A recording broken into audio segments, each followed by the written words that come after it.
Jessica. Welcome to the Sagittarius weather, which will take you from 2021 into 2022, and depending on your chart, as late as 2026, actually. So we're talking about the sign of the Arch of Sagittarius, but also the oppositions between Gemini, the twins, and Sagittarius, which dominate this period of our lives. So what I'm going to do today is walk you through the 12 zodiac signs and the impact of the Sagittarius weather on your sign, the signs of the people that you know. I'm also going to quickly look at your natal chart or birth chart in combination with that, using the natural house system. We're also going to be joined by some very well-known astrologers who you've met before on this channel, and we're going to have a Zoom session afterwards for those of you who've waitlisted for it. So without further ado, let's talk about some dates for you if you've got a pen handy. So the sun is in Sagittarius until December the 21st.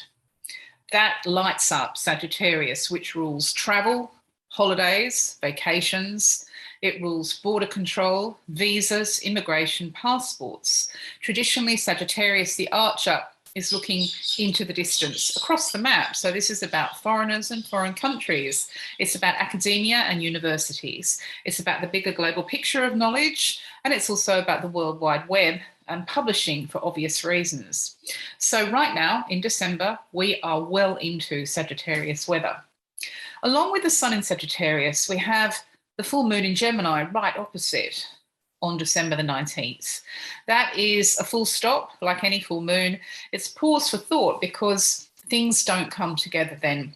Things are at odds with each other, or there may be inner conflict within you, especially if you have Sagittarius or Gemini factors in your birth chart.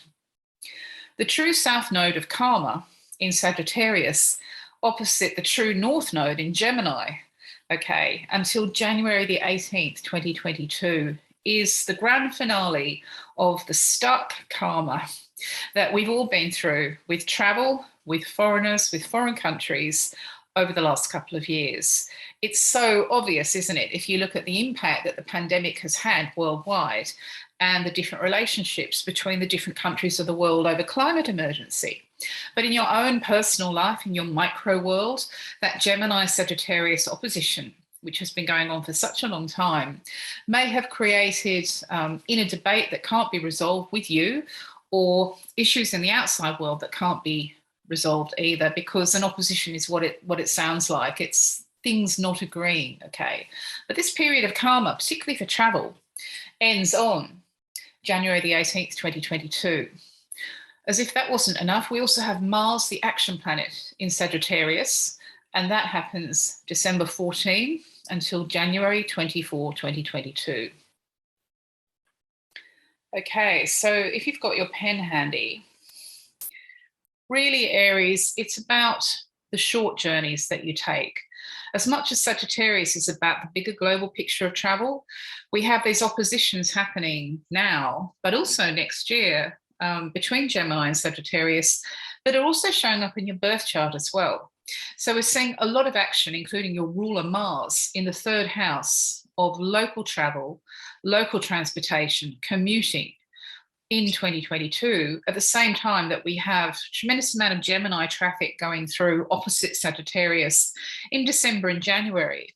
So you could say that what you can't resolve or get sorted out internationally or with foreign countries and foreign people in December, January, becomes a kind of a segue into local travel. Maybe if you can't get away abroad, you think about your own country, you think about your own region. There's also a huge focus next year on how you get from A to B.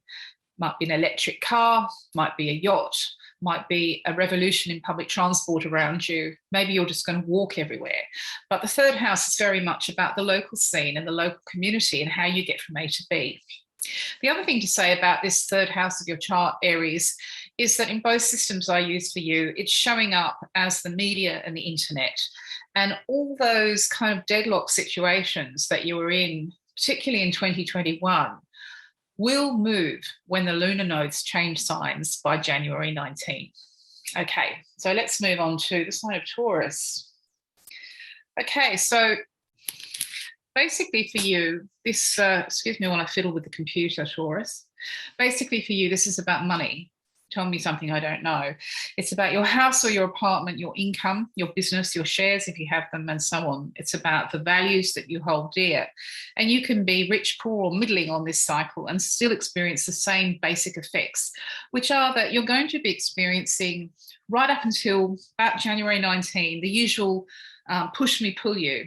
It's either a difference that you have with your wife or husband, perhaps your partner, or a difference that you have with a family member over how the money should be used or spent. Sometimes it's business. Sometimes it's actually a moral or ethical issue because you are very much about your values, and they're expressed through finance when we go through this cycle with the lunar nodes. What tends to happen on this cycle is that you get a second bite at the cherry. And so next year is about 2 periods of crucial deal making and decision making. The first one is about a compromise, which Ceres always brings. In the first half of 2022, you're going to find that a new deal is required. The control or the power that's there with the money, with the property perhaps, or the business has to be shared differently in a new way, which is what Ceres does.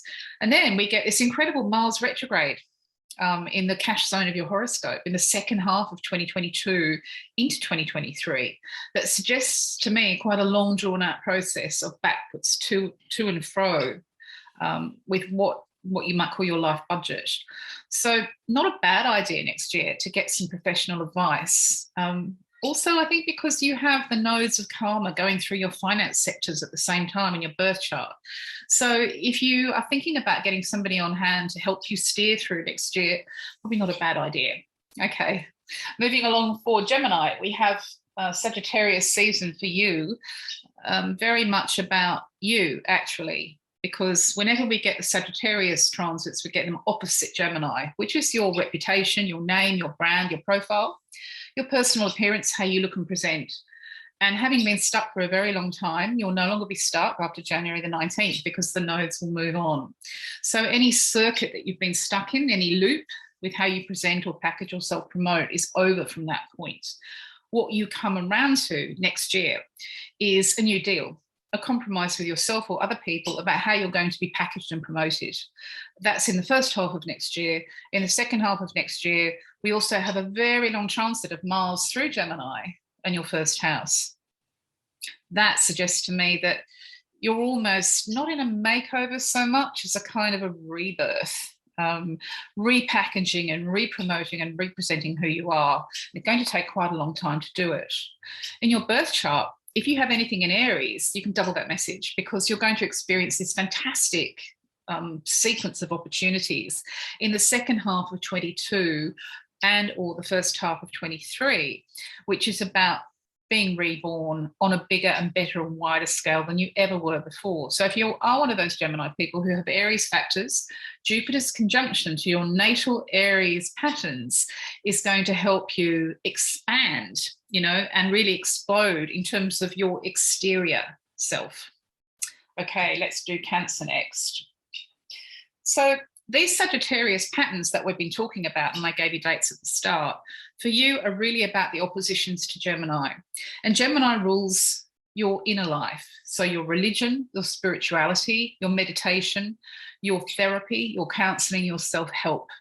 The 12th house of your horoscope rules everything that's on the inside. So the tarot or mediumship or Reiki, it's on that level. All of this is for you a big growth area after a very, very stuck couple of years. And you'll notice that around the 19th of January, when the nodes move on, you are ruled by the moon. So the transits of the lunar nodes affect you more than the other signs do. And what we're also going to find with your horoscope as you go through this cycle about your 12th house, ruled by Gemini, is that there's a kind of a feeling of the record changing. If you felt like you've been dealing with stuck record with your spirituality or your therapy or whatever you're doing on the inside, that music changes in the middle of January and you get very, very different soundtrack for the rest of the year. If you have anything in Pisces in your birth chart and your natal chart, then you can treble that message because you're going to have the most extraordinary breakthroughs, either with a priest, say, or a psychologist or a psychic hypnotist, a dream therapist, in 2022 as Jupiter and Neptune both transit your natal 12th house together. So it's the same story told twice if you're born under the sign of Cancer. Okay, Leo. So for you, Leo, the Sagittarius weather is really about the opposite sign of Gemini, and a few signs are experiencing this. And Gemini rules your friendships. It rules the groups that you belong to or the groups that you contribute to. And you have also been living with a stuck record for about 2 years now. You've had the same thing over and over, like a needle kind of sticking on a piece of vinyl. And that's really the lunar node cycle in Gemini, which rules your communities, your groups, your clubs, your teams, all of that, but also your social circle and your social life. From January 19, the node leaves Gemini. Okay, so that broken record feeling is over. We also have a couple of cycles next year, which are really important in terms of the friends and the group. There will be a deal or a compromise made amongst all of you or between them that affects you in the first half of next year. In the second half of 22, we have a long, long Mars transit of Gemini. So friends and groups are where the action is, but the action will also go backwards and forwards and backwards and forwards. If you have anything in Aquarius in your natal chart, then 2022 is one of the most important years of your life for friends and groups. You have Saturn transiting there, and you need to find out what Saturn does. You can find out more about that on my website. Okay. Virgo, Sagittarius season is really about your career, your unpaid work, or your course, because once again, the opposite sign, Gemini, at the top of your solar chart, rules your ambition, position, and mission. So you have, once again, like so many of these signs, been stuck. For the last couple of years, you've had the lunar nodes going back and back and back in the zone of your horoscope. So the broken record analogy is also appropriate for your paid work, your unpaid work, or your study. But it's more than that. It's been about your status. It's been about where you rank in the grand scheme of things. Now, for you, the 19th of January will come almost like a bump, because you realise, oh, now I can affect things. Now I can change things. Now I can alter things. What I say and do will actually have an impact on my career for a change. But in addition to that, you've also got this natal chart transit, very important. Pluto transiting your sector of achievement with children and younger people. That's going to be terribly important for you as well. It may come in both ways. It may come in through, for example, teaching, or feeling that somehow your achievements are going to be tied to your children, maybe more than your career. That can happen as well. The Gemini transits that we have in 2022 are in the 10th solar house of the mountain, and what spells the mountaintop to you. When we go back to your birth chart, though, your natal chart, and we look at next year, what we're seeing is Saturn in your 6th house of work and health. So there are very new realities here next year about that, and how you're going to make it all hang together with your lifestyle, your well-being, and the work that you have to do for other people. And as that's your own sector in the natural horoscope, it's a terribly important year for you. Figuring out who gives me work and why do I do it? That's a big one for you. Okay, Libra. Sagittarius season for you is about the opposite sign of Gemini. These oppositions go on until about January 19. And Gemini in your horoscope rules international relations. It rules foreign countries and foreign people. The sign of Gemini for you rules the World Wide Web for obvious reasons, and it rules academia, education, and publishing, which frequently involve people from other cultures and countries anyway. So you have this transit going on that, once again, has been quite stuck. Nothing's really moved, and you don't have to be a genius to figure out it's got something to do with COVID-19. But in addition to that, there have been other things that have been pulling you backwards to the past when it comes to the world map. Who's on it, where they come from, how you deal with being a global citizen during the pandemic.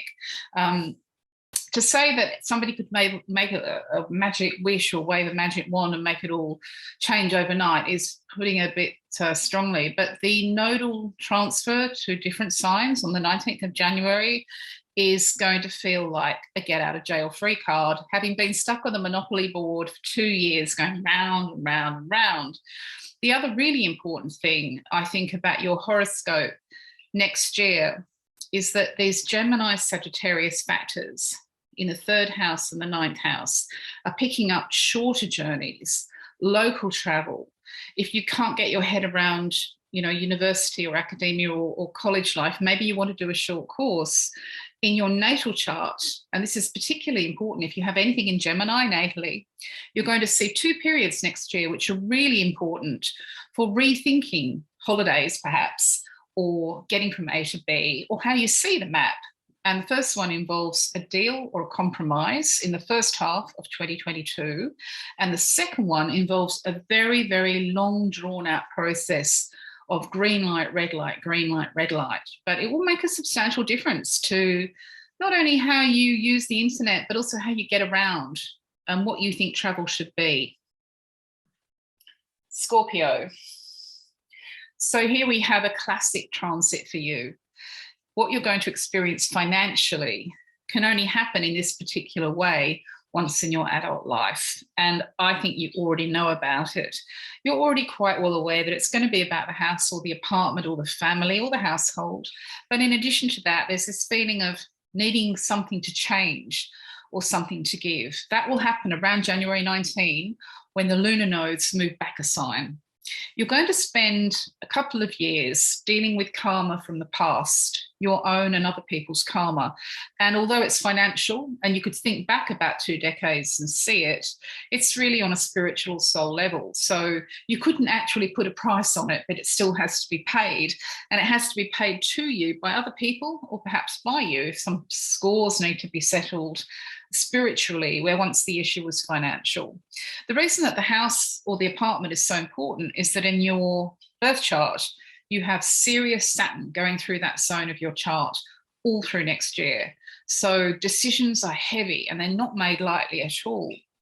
But there is also the question of what you do in an economic climate where everything changes all the time and you're a fixed sign.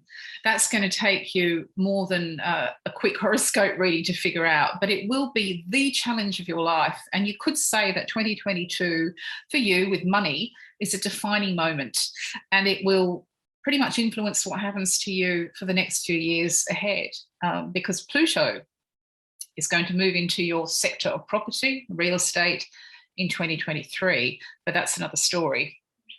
Okay, Sagittarius, as you might expect, it's all about you. It's about your image, your promotion, your self-promotion, if you like, just using the internet self-promotion, and how you're seen and presented and packaged. It's all about your reputation, your name, and your personal appearance. And there are 2 reasons for this. First of all, we have this huge pile-up in your first house of image, in your solar chart, right through December and January. But in addition to that, we have a lot of action in the first house of your natal chart or your birth chart. In the second half of next year, Jupiter, a symbol of expansion and opportunity and solutions and breakthroughs, moves into your natal first house of image, presentation, packaging. At the same time, we have Chiron there, so anything is possible.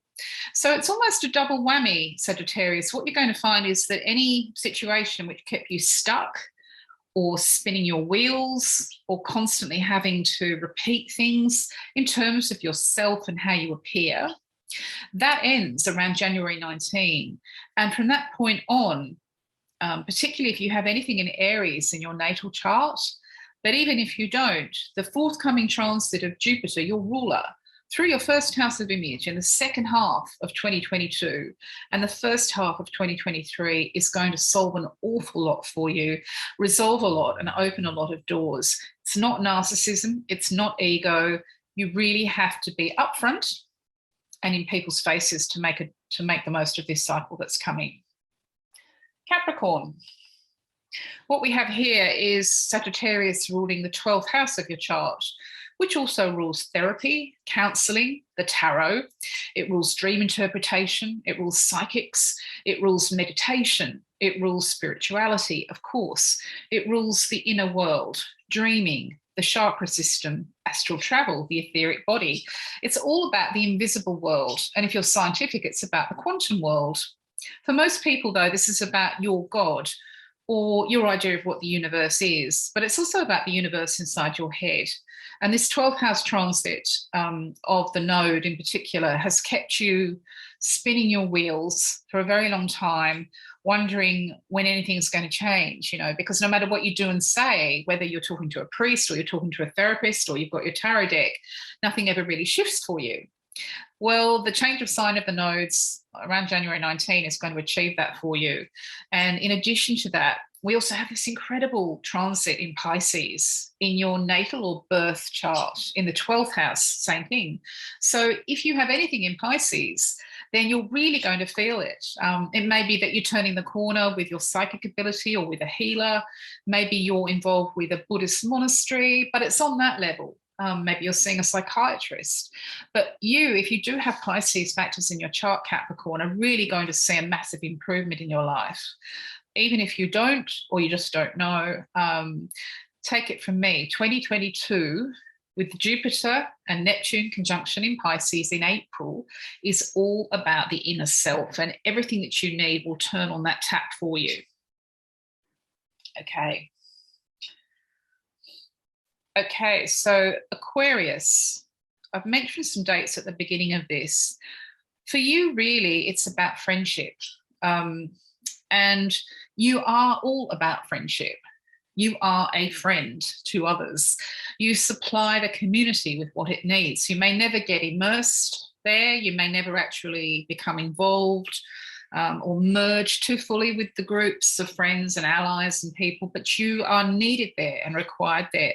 So the cycle that you've been going through with friends and groups has been quite a trip for you. And I don't know if it's the Democrat Party or whether it's a rock band or a book club or what it is, but we've been seeing this nodal transit keeping you very stuck for a very long time.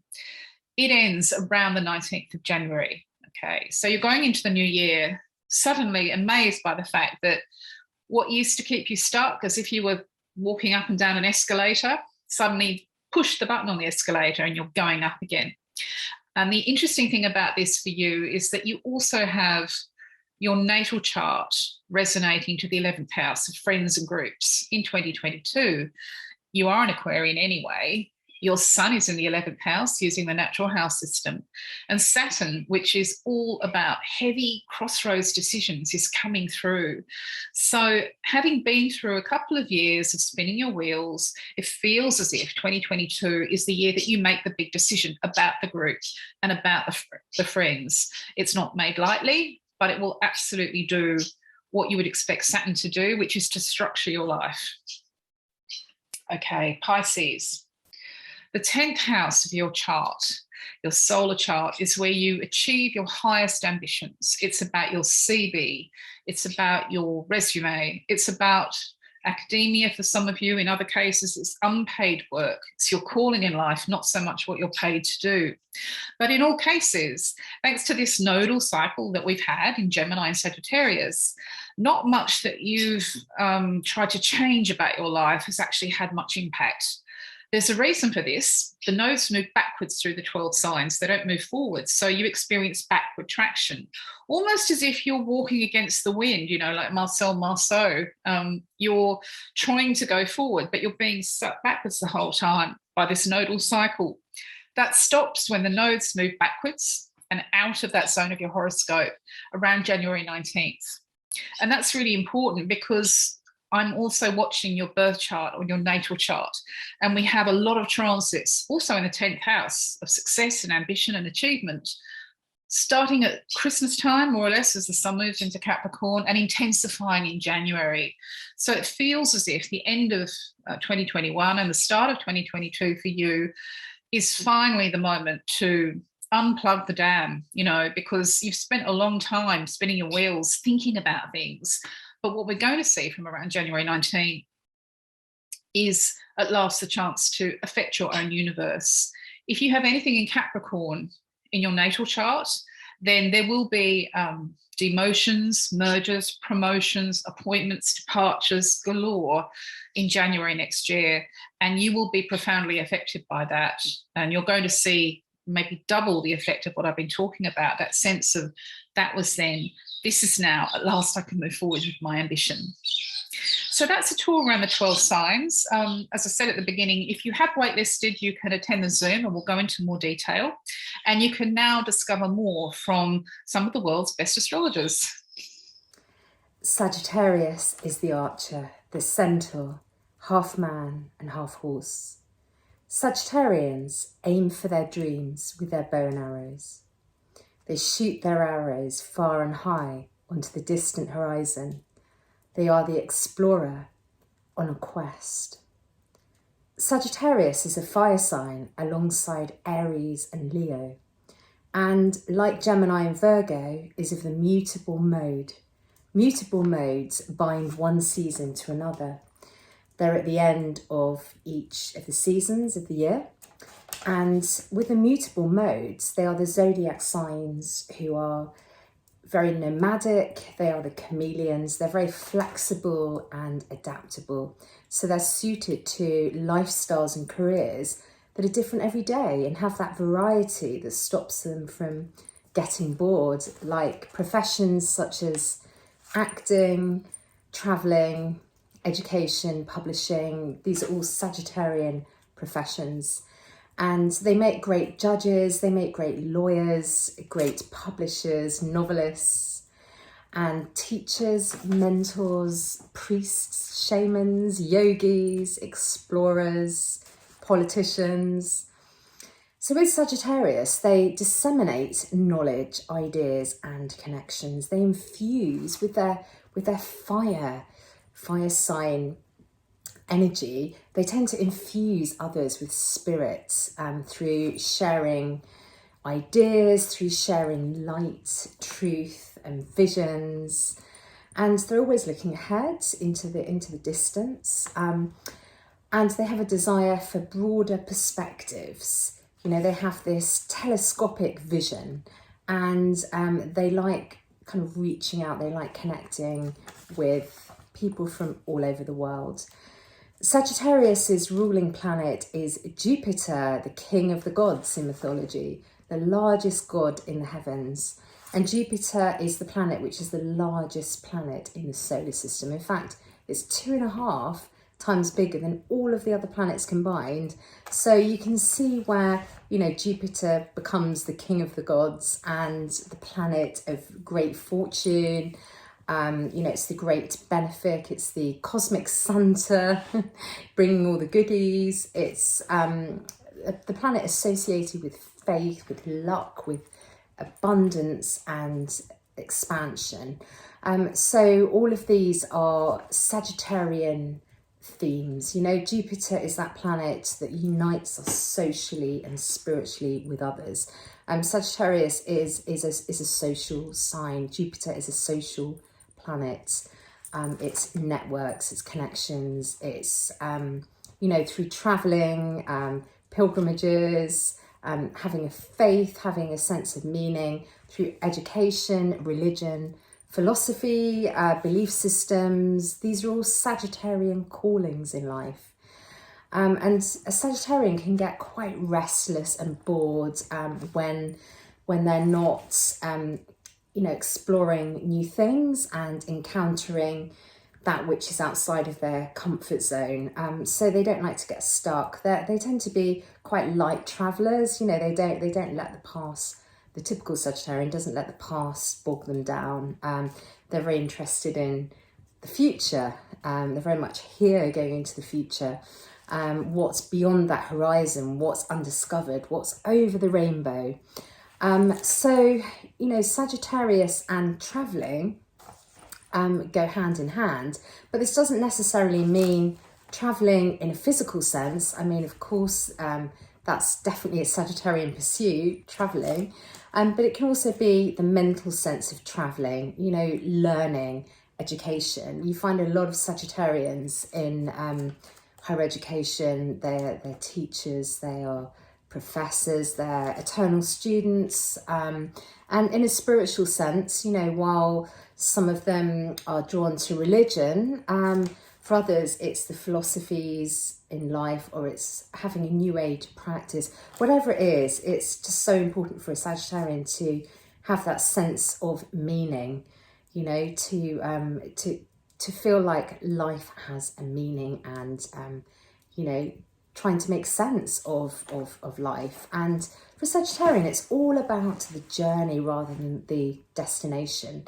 And you know, the journey of life for a Sagittarian, it deviates from the predictable, you know, it deviates from that tried and tested path that is, you know, the beaten down track that say kind of a lot of people go down. For a Sagittarian, they're more interested in that path less travelled, you know, they're more interested in, you know, discovering new things, having adventures and experimentations. And so yes, it's all about the journey of life for a Sagittarian.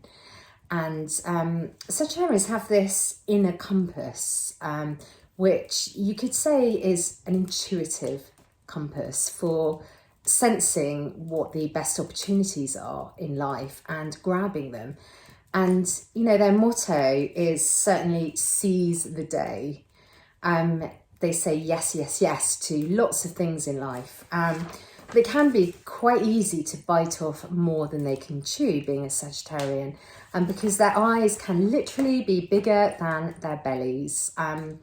Their hunger for experience, their thirst for knowledge can equally match their hunger for foods. They can easily, you know, find that they are quite into indulging, and they can be quite excessive. They're very good at starting new projects, but they can get a little bit bored, you know, when things aren't that exciting and meaningful as they go on. They are the truth seekers of the zodiac. They are honest and blunt, and you know, while the truth can very much hurt, for a Sagittarian, lying does not come naturally to them, and they have high virtuous you know, sense in life. So it's not something that they like doing at all, is lying. And when it comes to mind over matter and the law of attraction, Sagittarius is a great example of how this works. You know, positive thought attracts positive reality to a certain degree, and for Sagittarius, perspective is important. So if there's no fear there about something, and there's kind of like that positive intention, things to a certain degree seem to kind of go really, really well. And you know, for this reason, Sagittarius and luck are very, very connected. You know, when we think of Sagittarius, we think of someone who has all the luck in the world, you know, but really, what is luck? Is it really just being open to the positivity and the possibilities, and having a positive outlook in life? And you know, life for a Sagittarian is all about growing. It's all about learning. It's all about expanding their consciousness. So, you know, when things don't quite work out as they imagine, you know, their sense of expectation for the typical Sagittarian is very philosophical. So, you know, something didn't quite work out. There's a lesson learned from that. And, you know, this is very much a Sagittarian mindset, is really to do with seeing life as an experience, an incredible experience, a learning experience. You know, so it's all about learning and bouncing back, and learning from mistakes, and improving and growing as a person, and knowing that, you know, tomorrow is going to be better than today, and you know, not carrying too much baggage metaphorically with them. They like to travel light, and so looking at the glass as half full. And Sagittarians can sometimes be a tad gullible. they can be a little bit dogmatic, you know. It can very much be about preaching for them, you know, discovering a truth and being so passionate about the truth that they've discovered, the meaning, whether this is religious, spiritual, or moral, that they're so passionate about it that they sometimes kind of can forget that ideas can be conceptual, knowledge is conceptual, unless you are practicing what you're preaching. And so this is something a Sagittarian does aim to do. Otherwise, it's all hot air, it's all headiness rather than heartiness. And this is the thing with the Sagittarius, because they are, after all, half man and half horse. And so for a Sagittarius, it's about trying to integrate their lower instinctive self with their higher human self. And, you know, human means divine animals. So this is Sagittarius, the divine animal. And Sagittarius is the 9th sign of the zodiac. So it's the house sign of the 9th house, which resides over higher education, travel, religion, purpose, philosophy, luck, gambling, expansion. And Sagittarius is the university level of education. That is where they really reach their peak. And for them, it's about the bigger picture. It's about the universe, having a bird's eye perspective on life, weaving those facts together, putting the jigsaw puzzle together and gaining a wider perspective beyond just the facts and the knowledge. It's philosophies, it's beliefs, it's meanings. So I am going to now leave you with a short verse from a poem that I find really does sum up Sagittarius in terms of the journey being ever so more important than the destination, and that importance of perspective, of having that positive mindset. So this poem that I've chosen it's Kafafy's poem Ithaca. So it was written back in 1911. And, you know, it's very connected to Homer's Odyssey. You know, it's based on that. I think it's inspired by that. But I love this poem, and I'm going to read you a verse. So when you set out on your journey to Ithaca, pray that the road is long, full of adventure, full of knowledge. The Laestrygonians and the Cyclops, the angry Poseidon, do not fear them. You will never find such as these on your path. If your thoughts remain lofty, if a fine emotion touches your spirit and your body, the Laestrygonians and the Cyclops, the fierce Poseidon, you will never encounter if you do not carry them within your soul, if your soul does not set them up before you. Hi, I'm Stephanie Johnson of Sing with Stars Astrology, and I'm here to talk a little bit about Sagittarius weather. And I want to start with the South Node in Sagittarius and the North Node in Gemini. Now, this axis, if you like, went in May 2020, and it will stay there until January the 18th, 2022. And I believe this has played a key role in the current pandemic and the current weather that we've been having astrologically. And particularly it's the last kind of fling, if you like, of Sagittarius weather, because we have this South Node in Sagittarius until January 2022. What does that mean when we're not talking, you know, South Nodes, North Nodes, etc.? This nodal axis is very much to do with karma. So if it's in your birth chart, we look at the South Node as being the past and the North Node as being the future, and very much works. But what does it mean on a worldwide level? Well, I believe it's a great deal to do with the letting go of Sagittarius travel, because Sagittarius is all about overseas travel in particular, and the creation of what Jessica Adams talks about of travel bubbles, which is the Gemini. Now, if governments of the world were consulting astrologers, and wouldn't we love it if they were, we would probably say to them, well, if you can afford to, I would close all airports while the South Node is in Sagittarius and while you have a pandemic. This will stop the spread, if you like. Clearly, some governments wouldn't want to do that, and it may not be practicable. So we have to look at being very careful around the Sagittarian travel, the South Node, so that we move forward with Gemini with more information. It's not just about travel. We also look at the Sagittarius sign of philosophy and the getting of wisdom and knowledge. Not just knowledge for the sake of knowledge, but knowledge that is through the heart, the wisdom of the Sagittarius. And so it can often be about beliefs. And if we're not careful with Sagittarius, we can get on our high horses. And the Sagittarian beliefs, I believe this, you believe that. I'm passionate about my beliefs. So I think we have also been required to look at any visions or beliefs that have been too fixated, and to become more mutable, even though Sagittarius is a mutable sign, but to become more like Gemini. So to have more options, to see things from different points of view, to juggle, if you like, the different and varying points of view that are around in the world today. So while the South Node's in Sagittarius, we need to be careful of getting on our high horse. We need to be a little bit more wary about travel, and we need to try and see things from a more broader point of view, to take a more light-hearted approach, if you like, with Gemini. And this will continue until January 2022.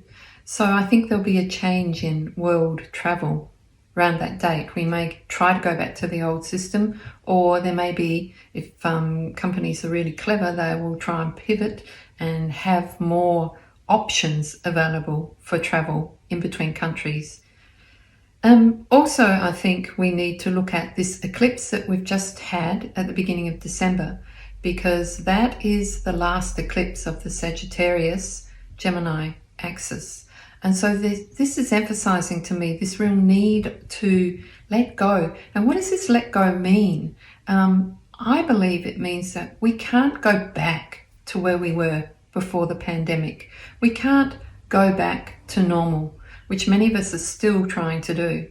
It really is a new normal. It's a new Gemini, look at the options, many varied options, normal. But also the eclipse cycles are moving into Taurus and Scorpio. So we're going to move from Sag into Taurus and Scorpio. Another key thing in the Sagittarius weather of now, December, is the planet Mars. Now, Mars is all about our drive, our energy, can be anger, because it's that forward moving. And what happens when someone tries to stop us from moving forward? We get frustrated. We think, no, we want to keep moving forward. So that frustration can boil up. Now, when it's in Sagittarius, we can be very, very passionate. So passionate about our belief systems, passionate about where we want to go and what we want to do and how we want to broaden our horizons. So we're going to talk again about this infamous letting go. And sometimes I think with letting go, it's just about breathing. It's about, let's just go with the flow. I've been trying to do that since the eclipse, because I was well and truly eclipsed, being with 4 planets in Sagittarius. And you can look to your chart too to see where Sagittarius is in your chart. But Mars, the planet of feistiness, it's the god of war, is moving into Sagittarius on December 13th. But the letting go part of it comes with the South Node being there. So again, it's emphasizing this, what are we needing to let go of? We're at a crucial time. For many years, I've been talking in my own work about the planet's resources. So we had a lot of Capricorn, we had a lot of Taurus, with Uranus moving into Taurus. But right now with Sagittarius there, we're getting the opportunity to really look at our beliefs and what we do need to let go of and how we need to move forward. And this includes maybe letting go of any anger, frustration, or things like that, because Mars in Sagittarius conjunct the South Node, we need to move forward. But before we can move forward, sometimes we have to lighten the load. So I believe this is not all bad news. This is actually some quite good news for the Sagittarius weather, because we're looking at what are our goals? How do we need to move forward? What's the big picture? And what do we need to remove so that we don't have obstacles? I've been listening to podcasts lately, and one of the things they talk about in one of them is all about money blocks. Well, it's not just money blocks, it's what blocks do we have towards living a better, more simple, more inclusive, more loving, more varied life. And I think with Mars in Sag and conjunct the South Node and this recent eclipse, and just the South Node moving through these last few signs of, degrees of Sagittarius, it's quite significant. Now, if you have a lot of Sagittarius in your life, as a couple of my friends do, and I do myself, but them in particular, they're kind of going, yay, it's finally moving out. But as I said before, you can look at your chart and see where Sagittarius is and see what it is specifically that perhaps you should be letting go of. For instance, if you have Gemini rising, then you're likely to see Sagittarius in that 7th house. And so it might have something to do with relationships. And you go around the chart and look at your own birth chart to see what you have. You might also want to look back and see when the South Node, for instance, was last in Sagittarius, from October 2001 to 2003, and see what was happening in your life then. That might give you some clues. Now, the other thing that I want to talk about, which is a lesser known point in astrology, is the asteroid Vesta. I first started really looking at Vesta when we had bushfires here in Melbourne in the beginning of 2020. And I thought, okay, I'll have a look at Vesta because she's the keeper of the sacred fires. And I thought, yeah, I've just been following her a little bit since. So she's popped up in charts at the moment because she is currently also in Sagittarius. Now, Vesta is really about our sacred creativity, I believe, and how we keep that burning. And when it's in Sag, it's very much about keeping the fires burning, yes, because Sag is also fiery, but also about walking your talk. So having convictions, having beliefs and philosophies that keep your creativity and help you feel closer to your soul purpose and to God, if you like, for one of whatever your version of God is. And this again brings us to another point about Vesta actually helping us to create that link with what we believe our creativity is and what we believe our spiritual beliefs are. And so I think we're again being asked to question and look at what motivates us and to really, well, if you like, burn a trail towards that. And just a couple of other things about Sagittarius weather. We clearly have the sun in Sagittarius at the moment, and I always find, perhaps because I am a Sagittarian, that this is kind of a time of the year that lightens the load a little bit. The sun gives us a bit of enthusiasm and a bit of get up and go when it's in Sag. Also gives us a bit of a rush towards the end of the year, I guess, and this has been a fairly dramatic year. The other planet that I want to touch on before I finish today is Mercury in Sag. Mercury to me is always about the truth. Mercury is a little bit tricky, not always quite honest. And when it's in Sag, it really is about finding out what is the truth. So I think this summing up in a way is about we need to know our own personal truth, but we also need to let go of judgment and accept and acknowledge other people's truths and to share that rather than getting, as I said earlier in this video, onto our high horse. And I think Mercury has a wonderful way of helping us connect with people with other beliefs as well. So that's the end of the year for us as we head into a 2022. Jupiter will move into Pisces. Jupiter is a planet so connected, so strongly connected with Sagittarius. And I think moving into Pisces gives us a nice lift. It goes out of Saturn's signs and into its own rulership. So there can be some real positives for the end of the year and the Sagittarius weather. Thanks.